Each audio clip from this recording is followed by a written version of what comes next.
అండి. నమస్తే. Welcome to Vani's world. ఈరోజైతే నేను ఎగ్ ఫ్రై చేశాననమాట. ఎలా చేశానో ఒకసారి చూపిస్తాను, చూసేయండి.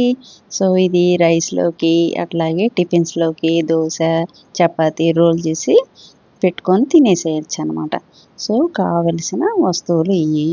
సో, ఫస్టు పొయ్యి మీద బాండీ పెట్టుకొని మనం కొంచెం స్పూన్స్ 4, 5 స్పూన్స్ ఆయిల్ వేసుకొని నేను 2 ఉల్లిపాయలు ఫ్రై చేయబోతున్నాను అనమాట, సన్నగా తరిగేసి.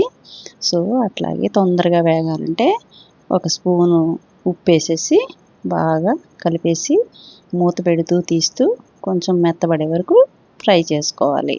సో, కాస్త మెత్తబడిపోగానే ఇప్పుడు మనం అందులోకి ఒక 2 టీ స్పూన్స్ కారము, పావు టీ స్పూన్ పసుపు, అట్లాగే నేను గరం మసాలా ఎగ్స్ కోసం స్పెషల్‌గా మనకి షాప్‌లో దొరుకుతాయి కదా! అది నేను ఒక 2 స్పూన్లు వేశాను. అట్లాగే ఒక టీ స్పూను అల్లం వెల్లుల్లి. సో, ఇంతకన్నా ఎక్కువ మసాలాలు బాగోదు. సో, ఈ మాత్రం వేసి బాగా పచ్చివాసన పోయే వరకు బాగా వేపాలి. వేపాక 2 స్పూన్లు నేను గట్టి పెరుగు వేసానన్నమాట టేస్ట్ కోసం.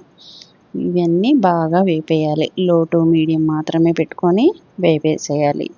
ఇది కూడా కొంచెం పచ్చివాసన పోగానే బాగా వేగినాక మళ్ళీ కొంచెం ఉప్పు కూడా కావాల్సినంత ఇప్పుడే వేసేసుకున్నారంటే బాగా కలిసిపోతుంది. సో, ఇది బాగా వేగినాక దగ్గరుండే వేపుతూ ఉండాలి. ఆపేసి మూత పెట్టేసి ఉంచేయకూడదు. ఇది దగ్గరుండే ఇప్పటి నుంచి వేపుకోవాలన్నమాట. ఆ 4 ఎగ్గులు కూడా కట్ చేసేసి వేసేసి ఇప్పుడు బాగా తిప్పుతూ దగ్గరుండి మాత్రం స్లోలో పెట్టుకుంటూ బాగా తిప్పుతూ వేపాలన్నమాట మొత్తం కలిసేలాగా. సో, ఇదంతా మనకి ఒక 2, 3 నిమిషాల్లో బాగా సెట్ అయిపోతుంది. పొడి పొడిలాడుతూ బాగుంటుంది. ఇది పిల్లలకి రైస్‌లోకి కలిపితే, అట్లాగే చపాతీ, దోసకి పెట్టేసి రోల్ చేసిస్తే పిల్లలు తినడానికి చాలా బాగుంటుందన్నమాట టేస్ట్. రోజు ఎగ్గు పిల్లలకి ఇవ్వమంటారు కదా! సో, ఇలా చేసి కూడా ఈజీగా త్వరగా చేసిచ్చేయచ్చు. సో, డైలీ పెట్టడం వల్ల మంచి ప్రోటీన్ ఫుడ్ పిల్లలకి అందించినట్టు అవుతుంది. సో, చూసారా ఎంత యమ్మీగా తయారైపోయిందో. పిల్లలకి రోజు తప్పకుండా పెట్టాల్సిన ఫుడ్ అనమాట.